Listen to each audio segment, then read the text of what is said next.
Graduation में आपका अगर कोई 100 नंबर का सब्जेक्ट है ना, तो उससे भी पीजी करते, ध्यान से सुन लीजिए।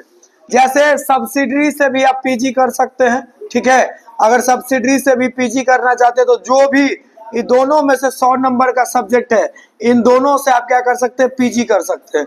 दूसरा क्या चीज है, जो ऑनर्स पेपर है आपका, इस ऑनर्स से भी क्या कर सकते हैं, पीजी कर सकते हैं। तो पीजी जब आप करिएगा तो पीजी एक तो रेगुलर मोड में होता है, और रेगुलर मोड के साथ साथ एक क्या होता है, तो डिस्टेंस मोड से होता है। और डिस्टेंस मोड से करिएगा तो एक क्या है, इग्नू है, इग्नू से आप कर सकते हैं, ठीक है। ये इग्नू से नहीं, इग्नू मतलब दो तरह का, रेगुलर में आप कोई यूनिवर्सिटी से करेंगे और इग्नू से डिस्टेंस में करेंगे, इससे डिस्टेंस में होता है।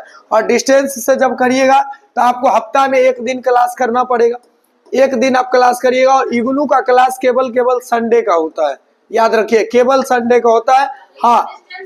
हाँ डिस्टेंस से, अरे इग्नू ही डिस्टेंस है। देखिए यूनिवर्सिटी, मेरा बात सुनिए, देखिए ये सुनिए, ये डिस्टेंस यूनिवर्सिटी है, इग्नू को ही डिस्टेंस यूनिवर्सिटी कहा जाता है। और एक, मेरा बात सुनिए, और एक ललित नारायण मिथिला यूनिवर्सिटी का जो डिस्टेंस यूनिवर्सिटी था, जिसको डीडी एलएनएमयू का ये खुद का यूनिवर्सिटी था। और ये जो है ये नेशनल लेवल का यूनिवर्सिटी है, पूरे भारत में चलता है इग्नू। तो इस ये भी डिस्टेंस है, ठीक है, और ये भी डिस्टेंस है। इसमें भी आपको संडे का ही क्लास होगा, इसमें भी आपको संडे का ही क्लास होगा, इन दोनों में रेगुलर का। लेकिन ये क्या हो गया, ये बंद कर दिया है, ये अब नहीं चलता है।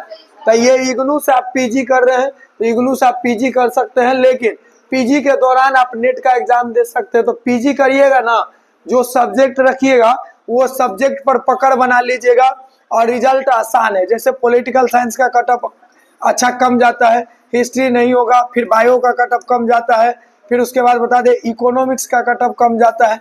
अगर ये सब सब्जेक्ट से पीजी कर रहे हैं आप, ठीक है ना, इसमें बॉटनी और जूलॉजी दोनों आएगा, इसमें बॉटनी भी आएगा और इसमें जूलॉजी भी आएगा। तो जो करना है, तो इसका हम देखें कट ऑफ बहुत कम है। तो जैसे आप पीजी करिए ना, तो पीजी के दौरान ही आप नेट का तैयारी करिए, क्योंकि आप जितना सिलेबस बीपीएससी में पढ़ रहे हैं ना, ठीक नेट का उतना ही सिलेबस है, कोई एक्स्ट्रा नहीं है।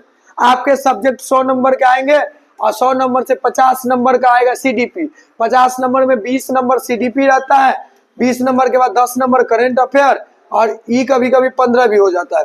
10 नंबर का करेंट अफेयर, 10 नंबर का रीजनिंग और 10 नंबर का मैथ, ये तीनों चीज रहता है इसमें। तो यहाँ से आप कर सकते थे। रीजनिंग मैथ का कमांड तो आपका है 10 नंबर आपको हायर एजुकेशन के लिए। तो सीडीपी अगर थोड़ा भी पढ़े होंगे तो हो जाएगा।